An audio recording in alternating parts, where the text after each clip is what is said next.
तो कल हम आ गए थे एक इम्पोर्टेंट पॉइंट के ऊपर जिसमें हमने कहा था कि prophase has been differentiated into two parts, early prophase, late prophase. Early prophase के बारे में इंफॉर्मेशन हुआ था, अब लेट प्रोफेज के बारे में देखते हैं क्या क्या होता है। लेट प्रोफेज में न्यूक्लियर मेम्ब्रेन डिसअपियर होती है, अर्ली में स्टार्ट टू डिसअपियर। सभी चीजों को ध्यान में रखना है, एकदम सिंपल पॉइंट।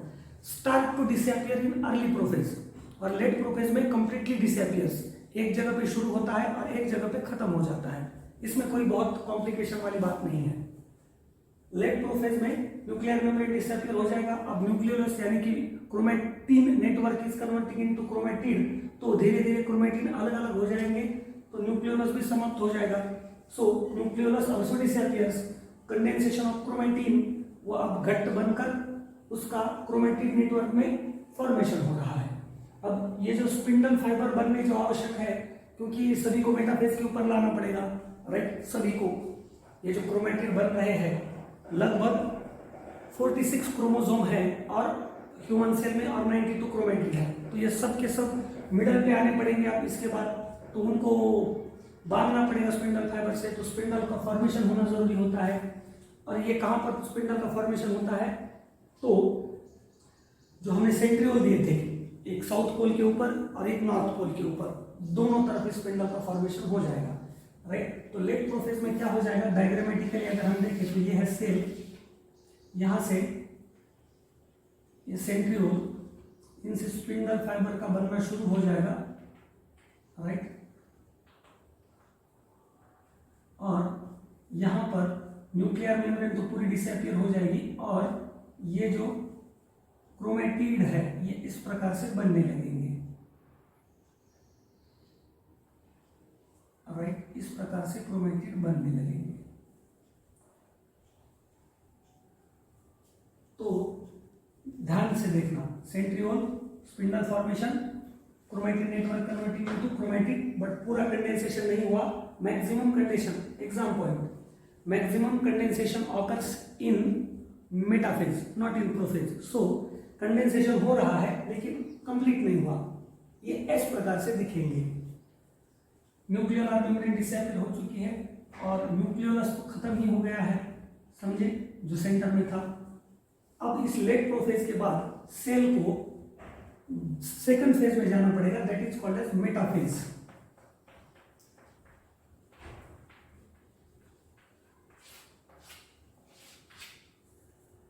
मेटा का मतलब ही होता है मिडल फेज। यहां पर start point, maximum condensation occurs, maximum condensation occurs in metaphase chromatin का। और ये जो सभी के सभी क्रोमैटिड है, क्रोमैटिड्स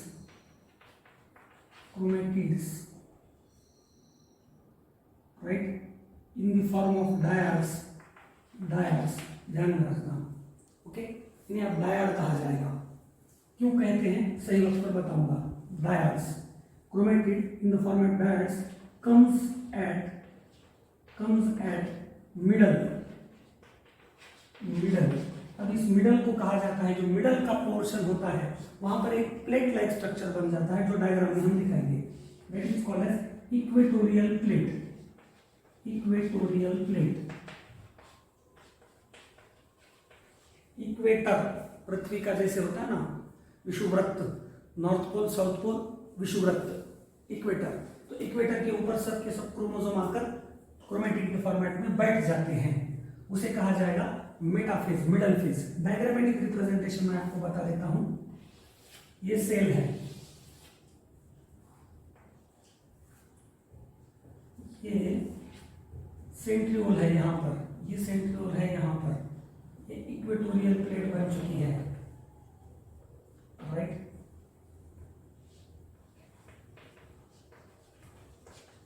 इक्वेटोरियल प्लेट।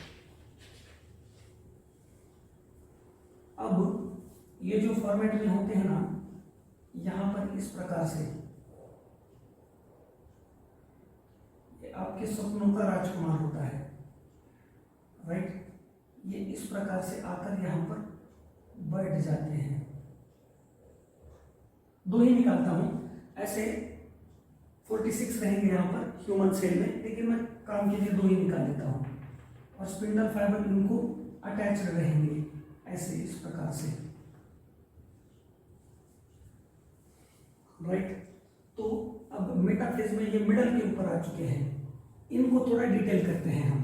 ये क्रोमेटिड जो यहाँ का है मेटाफेजिक क्रोमेटिड, उसको हम डिटेल करेंगे। यहाँ पे स्टार्ट पॉइंट लिख देता हूं मैं, मेटाफेजिक क्रोमोसोम।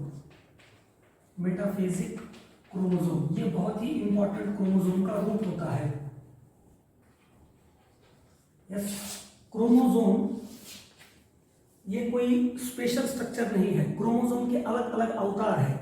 कभी वो डीएनए के फॉर्मेट में होता है, कभी वो क्रोमेटिन नेटवर्क के फॉर्मेट में होता है, कभी क्रोमेटिड के फॉर्मेट में होता है, क्रोमेटिड में भी कभी मोनैड के फॉर्मेट में होता है, तो कभी डायड के फॉर्मेट में होता है। अर्जुन, मेरे अलग अलग कालों में अलग अलग प्रकार के अवतार होते हैं, मैं एक ही हूँ, मैं अलग अलग अवतारों में देखा जा सकता हूँ। कभी मैं वामन बनकर आता हूँ, कभी नरसिंह बनकर आता हूँ, कभी राम, कभी परशुराम, तो कभी किशन कन्हैया बनकर आता हूँ। मेरे अवतार अनंत है अर्जुन। वैसे क्रोमोसोम भी कहता है कि हे विद्यार्थी, मेरे ये अलग अलग अवतार है, कभी मैं मोनैड होता हूँ, कभी डायड होता हूँ, कभी कोई मुझे प्यार से क्रोमेटिड कह देता है, तो कभी क्रोमेटिन कह देता है, तो कभी मैं यस फेज में मैं डीएनए के फॉर्मेट में होता हूँ, लेकिन मैं हूँ क्रोमोसोम ही। मैं डीएनए भी होऊंगा तो भी क्रोमोसोम ही रहूंगा, मैं क्रोमेटिन रहूंगा तब भी क्रोमोसोम ही रहूंगा, कोई मुझे क्रोमेटिड कहे तो मैं क्रोमोसोम ही रहूंगा। जैसे कि कोई मुझे कृष्ण कहे, कोई राम कहे, कोई गोविंद कहे, कोई गोपाल कहे, मैं वही एक भगवान हूँ। Concept clear, right. अब इस मेटाफेजिक क्रोमोसोम को थोड़ा डिटेल करेंगे। आप इसका एक स्क्रीनशॉट निकाल लीजिए। ओके,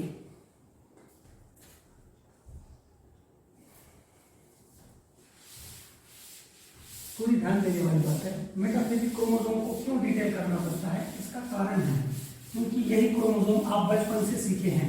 ये आपके सपनों का राजकुमार है, जैसे मैं बार बार कहता रहता हूँ कि यही आप बचपन से सीखे हैं। कभी आपका विश्वास ही नहीं होता कि क्रोमोसोम का एक्चुअल स्वरूप कैसे होता है, इसके ऊपर आपका कोई विश्वास ही नहीं होता।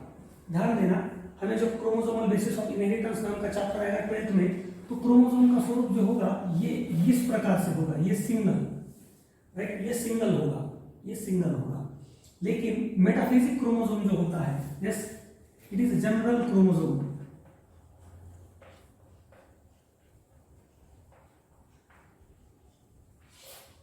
और ये हमें it is in the format of monad, yes, ये मोनैड के फॉर्मेट में होता है, मोनैड, यस, मोनैड। ये भी क्रोमेटिड ही है, क्रोमेटिड, राइट, क्रोमेटिड। मोनैड सिर्फ एक के फॉर्मेट में होता है, इस फेज में इसका डुप्लीकेशन होकर डायड बन जाता है। Concept clear? तो ये जनरल क्रोमोसोम है। अब मेटाफिजिक क्रोमोसोम क्या होता है? मेटाफिजिक क्रोमोसोम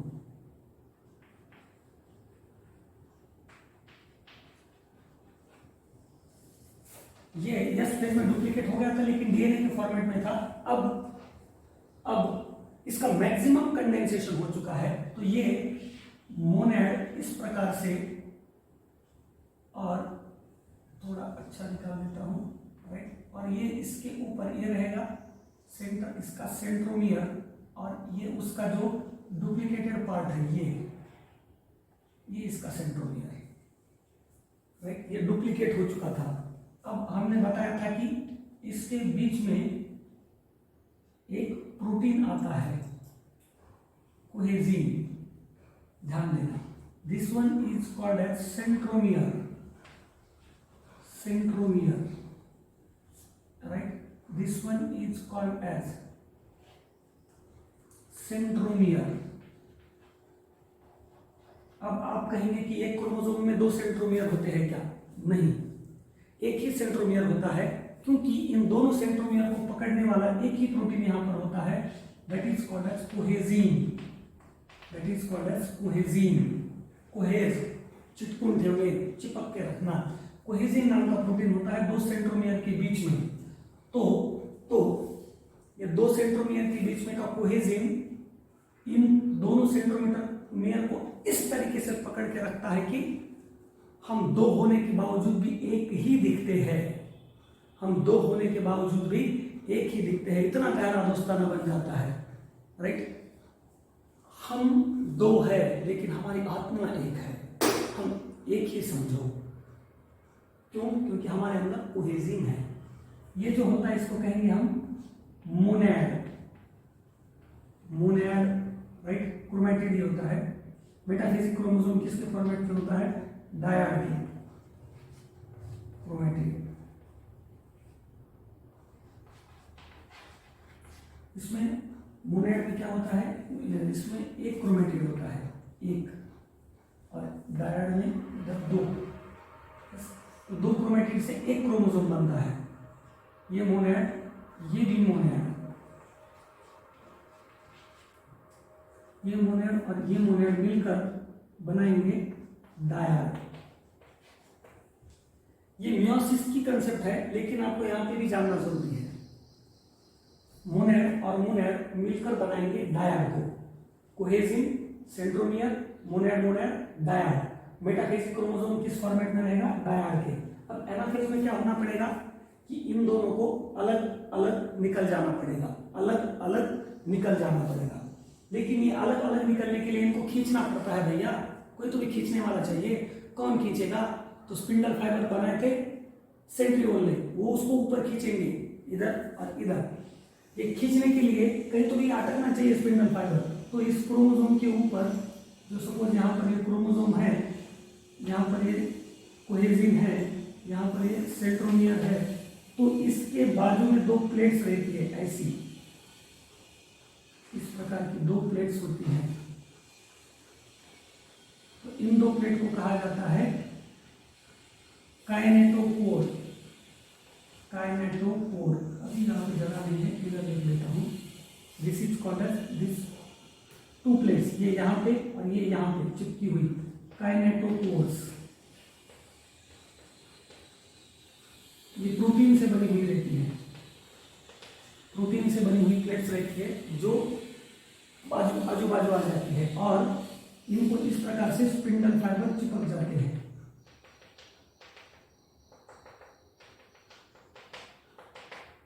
ये spindle,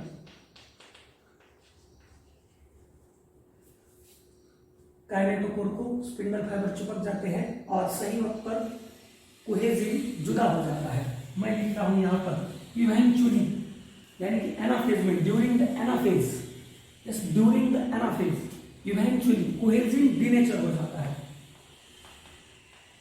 eventually डीजनरेट्स,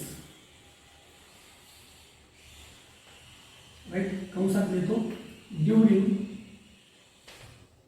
anaphase.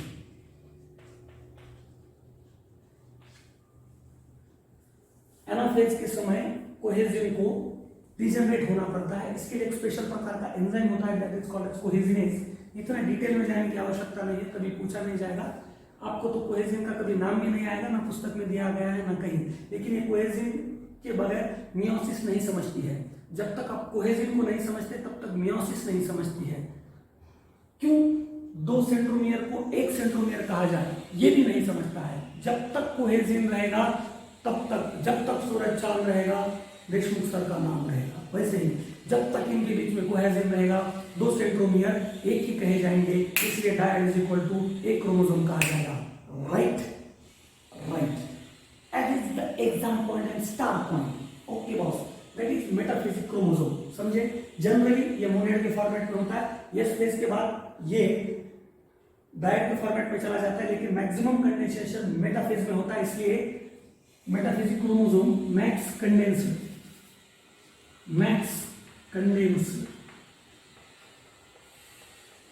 and easily observed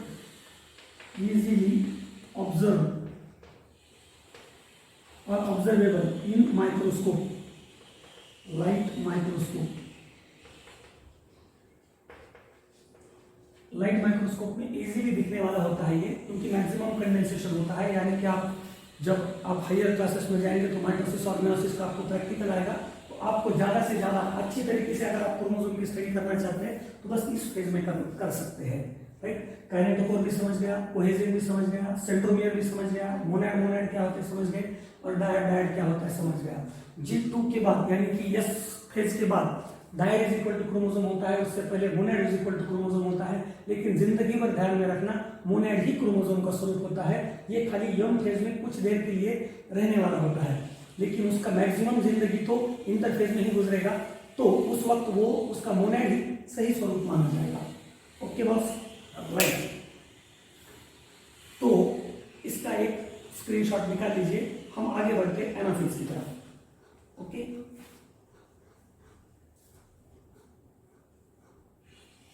right.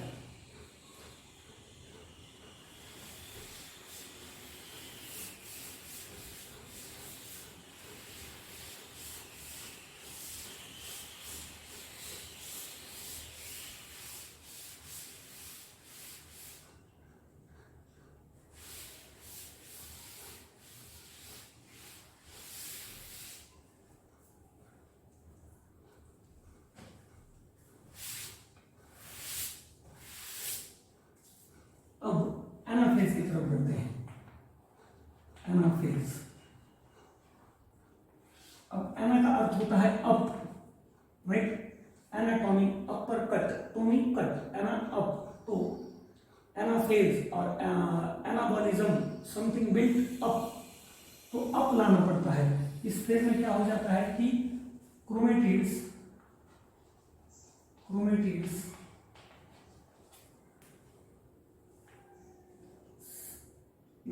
that is dyad separates from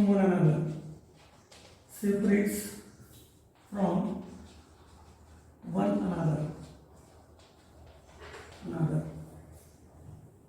okay. और दूसरी बात, कोहेजिन डिनेचर्स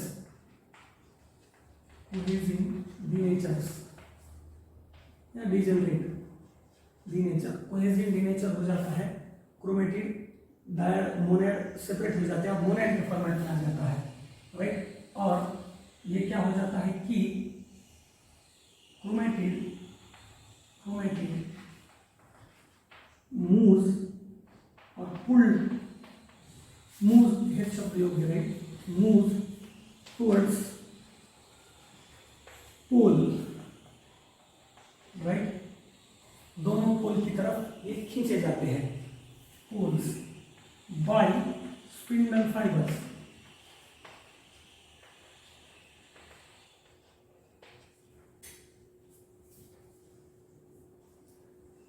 अब स्पिंडल फाइबर कौन से होते हैं ये चर्चा में हम लाएंगे। एनाफेज में डायग्रामेटिक अगर हम रिप्रेजेंटेशन लेंगे, ये है हमारी सेल, ये है इक्वेटोरियल प्लेट, ये है पोल की तरफ बैठे हुए centrioles, north pole south pole. अब क्या होता है, ये क्रोमेटिड चला गया ऊपर की तरफ मोनैड के फॉर्मेट में, ये इधर की तरफ जा रहा है, इसका डायरेक्शन ये है, इसका डायरेक्शन ये है, ओके।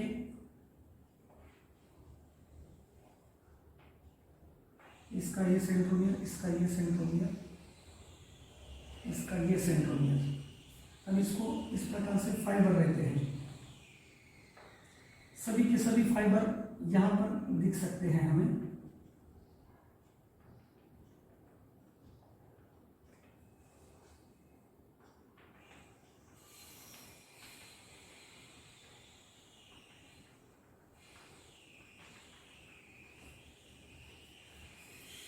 ये स्पिंडल फाइबर है, that is now chromatid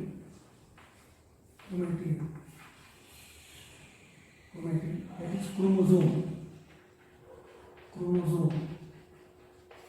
in the format of monad, single के फॉर्मेट में जा रहा है। ये इक्वेटोरियल प्लेट है, यू नो बेटा, इक्वेटोरियल प्लेट, ये इस दिशा में जा रहे हैं, ये इस दिशा में जा रहे हैं। अब इनके जो फाइबर्स होते हैं इनके नाम लिखता हूँ मैं, राइट।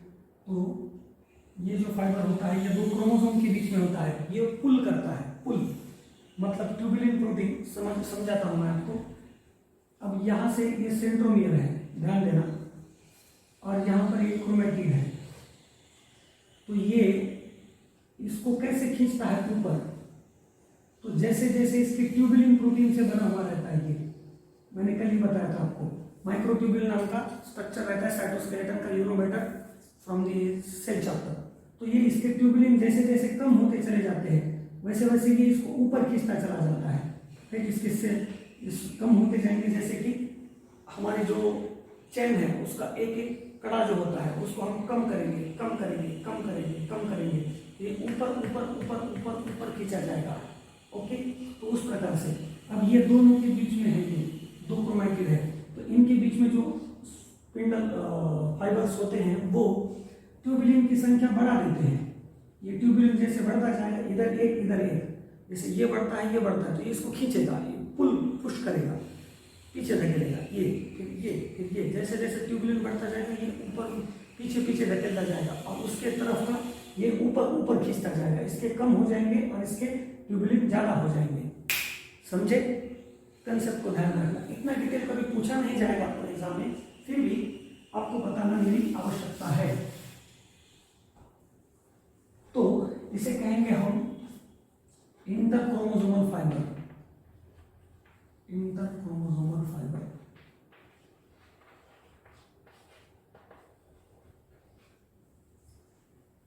राइट, पहला प्रकार, नंबर कुछ भी हो, ये है क्रोमोसोमल फाइबर, क्रोमोसोमल फाइबर। दूसरा नंबर ये है, ये जोनल फाइबर।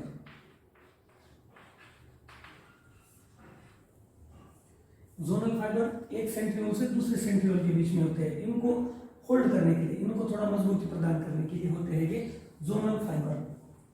एक, ये दो, ये तीन, और यहाँ पे कुछ होते हैं फाइबर जो इस सेल मेम्ब्रेन को बाइंड करके रखते हैं।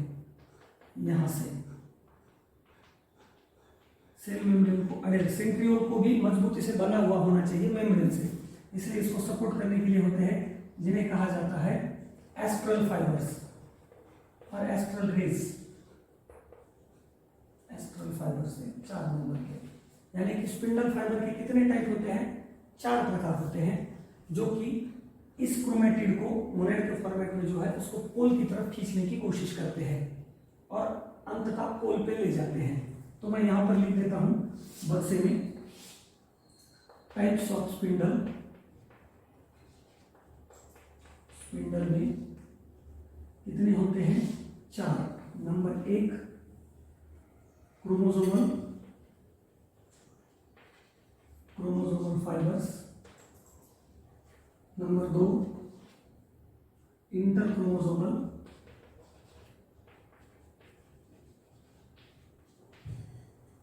नंबर 3 जोनल फाइबर्स, और नंबर 4 एस्ट्रल रेज और एस्ट्रल फाइबर्स।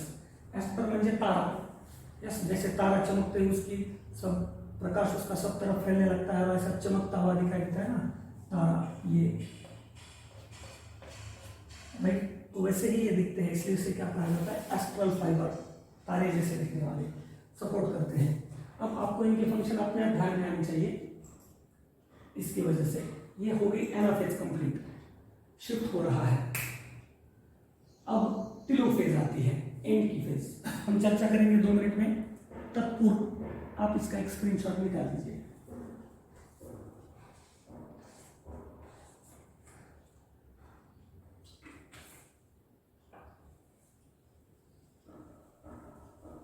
राइट, अब हम क्या करेंगे?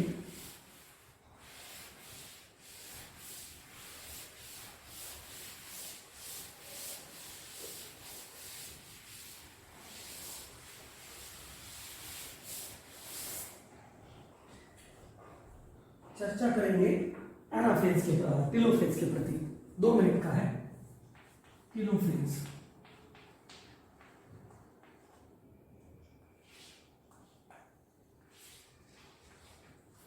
किलो का अर्थ ही होता है एंड, यस एंड की फेज होती है। इसको सिंपल भाषा में कहते हैं रिवर्स प्रोफेज। रिवर्स प्रोफेज यानी कि प्रोफेज का सब उल्टा हो जाता है। यस बॉस, कैसे कैसे बता देता हूं।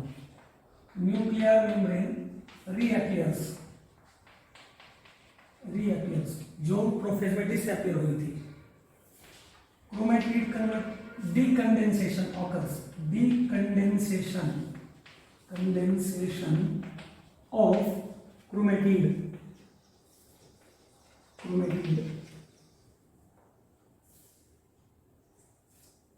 मतलब क्रोमेटिड टू क्रोमेटीन कन्वर्जन होता है। क्रोमेटिन का कन्वर्जन क्रोमेटीन नेटवर्क में हो रहा है। ओके, न्यूक्लियोलस रीअपियर होता है। पूरा प्रोफेज का उल्टा, right, reappears.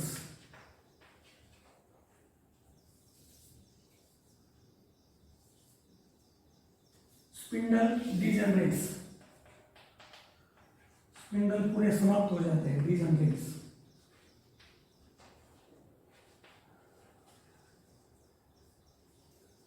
Right, nuclear membrane फिर से बन रही है। क्रोमेटिन का रूपांतरण क्रोमेटिन में हो रहा है।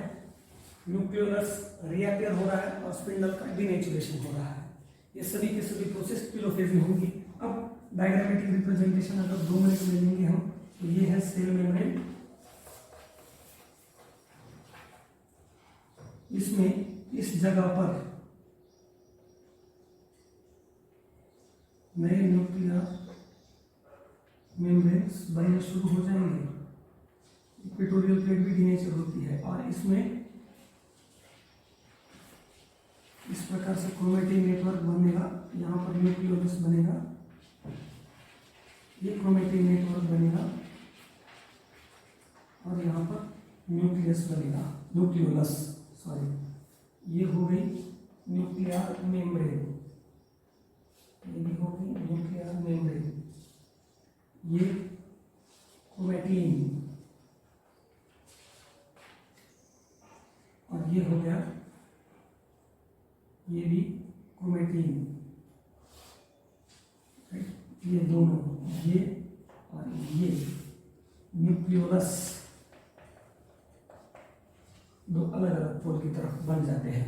दो, ये इस पोल के ऊपर और ये इसके पोल के ऊपर दो न्यूक्लियस बन चुके हैं। अब यानी कि दो कंप्लीट न्यूक्लियस का फॉर्मेशन हो चुका है, इसलिए इसको कहेंगे कैरियोकाइनेसिस कंप्लीटेड। कैरियोन एक न्यूक्लियस का 2 न्यूक्लियस में रूपांतरण होना यहाँ पर समाप्त हो गया। अब थोड़ी छोटी सी प्रोसेस रहेगी, साइटोकाइनेसिस। और एक इंपॉर्टेंट बात है कि अगर ह्यूमन में कोई भी सोमैटिक सेल में पूरी तरीके से सेल डिवीजन हो जाता है माइटोटिक, तो प्रोफेज में कितने क्रोमेटिड रहते हैं, कितने मोनैड रहते हैं, कितने डायड रहते हैं। मेटाफेज में कितने मोनैड रहते हैं, कितने डायड रहते हैं। एनाफेज में पोल की तरफ कितने मोनैड जाते हैं, कितने डायड जाते हैं। ये थोड़ा कॉम्प्लिकेटेड चर्चा होगी, वो हम अगले वीडियो में करेंगे। राइट, ये बहुत जरूरी है, इसलिए आज का वीडियो यहाँ पे समाप्त हो जाता है। कल की वीडियो में हम और डिटेल में पढ़ेंगे। Yes, bye. इसका स्क्रीनशॉट निकाल लीजिए।